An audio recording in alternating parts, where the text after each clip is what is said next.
everyone, thank you so much for joining me today. So in today's card making video, we're going to be playing with our gilding flakes, and I'm going to be using these gorgeous gilding flakes from Indigo Blue.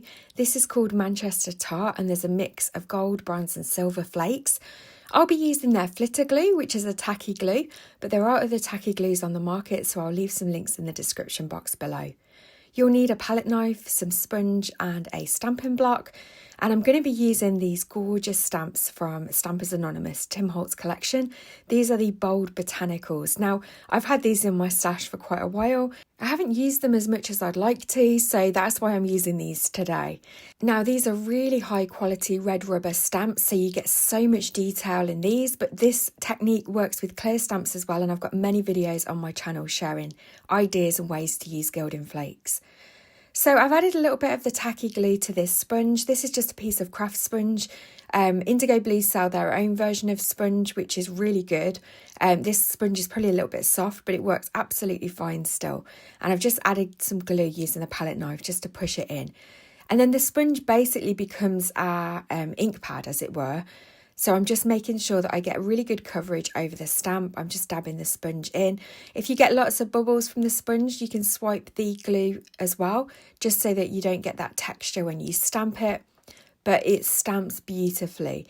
And I think red rubber stamps actually work better for gilding flake techniques like this, because you still capture all of the detail.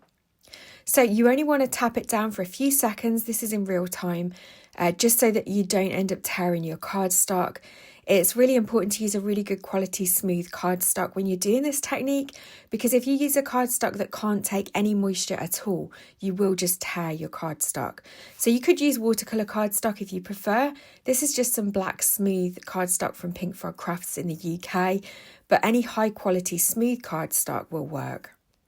So I'm just going to use another one of the stamps from the set. This is a gorgeous rose. And again, I'm doing the same technique. I'm just adding the glue to the stamp. As you saw, I did add a bit more glue to the sponge. I probably didn't need to, but I had that excess glue, so I thought I'd try and use it and make sure we get a really good impression. And again, only a couple of seconds, quickly lift the stamp off. And you can see there, you've got that stamped image. So I'm going to go and wash my stuff straight away, because you don't want that glue to dry. And while I was washing it, you can see the glue has dried perfectly on the cardstock. You know it's dry when it goes clear and you're not left with any of that white creamy glue showing. So you know that it's ready then to add your gilding flakes, and it really only takes a few minutes, maybe 5 minutes maximum. So I'm adding my gilding flakes now. I'm working on a piece of copy paper just to kind of contain the mess. And I'm just smoothing out those flakes over all the areas that have got the glue. Again, I'm going to do the same for the second image. It's better to just add a few flakes at first and add more as you need them. That way it's a lot easier to contain the mess. And I'm just going to pop the excess flakes back in the pot. I'm then just going to take a paintbrush, and this is really where the magic happens and you start to see all the detail of the stamp. So this is just removing any of the excess flakes and getting all the detail nice and polished.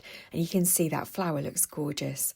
I'm going to do the same with the rose now, and it never gets tiring to see the image pop as you remove the excess flakes. You see that image emerge, and it's really, really pretty.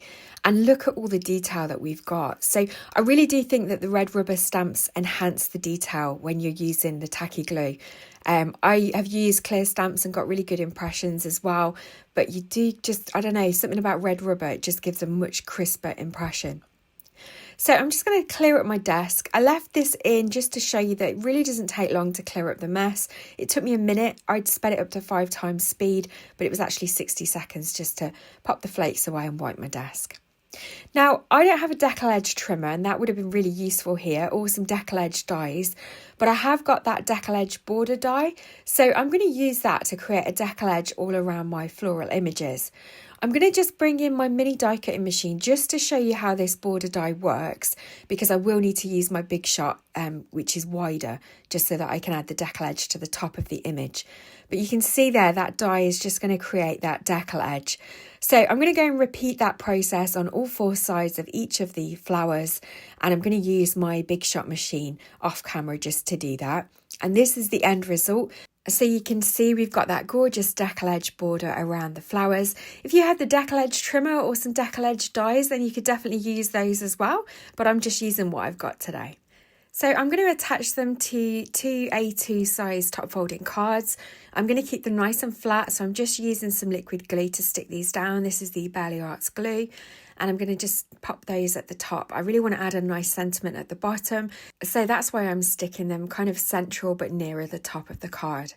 So once they're stuck down, I'm going to add a sentiment using a new stamp set from the Concord and 9th Kristina Werner line. This is the Written Words to stamps, and it's got some really gorgeous sentiments on, such as So Sorry for Your Loss, Sending Sunshine, With Deepest Sympathy, There Are No Words, You Are Stronger Than You Think. They're just gorgeous, and I really love that scripty font paired with some uppercase text as well. So I think they look really, really pretty. So I am going to use my stamping platform because at this stage I don't want to make any mistakes on my card base. These are also new stamps, so I don't know if they're going to need conditioning first or whether I'll be able to get away with stamping straight away. I've got my Waffle Flower grip mat in my stamping platform, and I'm just going to add some VersaFine Clair Nocturne black ink. I'm going to make sure it's nice and inked up well, give that a stamp down, and you can see we've got a perfect impression first time round, and I think that looks so pretty. I'm going to do exactly the same with the second card, but I'm going to choose a different sentiment. So I'm going to use the sentiment which says With Deepest Sympathy. That fits nicely at the bottom as well. And then again, I'm going to just use the VersaFine Clair Nocturne black ink. I find that the black ink just gives a really crisp impression. It is a pigment ink, so it will take a few moments to dry. So you want to be careful not to smudge it, but it looks beautiful and crisp. A nice thing about those sentiment stamps as well is that you can get the coordinating dies to go with them, which I have got. I'll just show you those because they've changed the packaging slightly so that the dies fit on the sheet with the name of the sentiment in the middle, so it makes it easier to find the right die that you want to cut out. So that's a really useful feature. I just trimmed the packaging down and popped it in the back of my stamp set. Now I do want to show you my thought process here because I was thinking about stepping the card up a little bit by adding this bow die. Again, this is from the Kristina Werner line from Concord and 9th. And I was kind of thinking whether it would look nice kind of across the flower. I did decide to leave it off though, because I think they look beautiful as they are and they really let the gilding flakes shine. So thank you so much for joining me today. I really hope that you've enjoyed seeing these cards come together and another really easy way of using gilding flakes in your card making. As always, all the products that I've used will be listed in the description box below. I do have a coupon code for Indigo Blue so that you can get a discount, so I'll pop that down in the description box below as well. Please don't forget to hit the thumbs up button if you've enjoyed this video. Leave me a comment, let me know whether you'd have added the bow or left it off.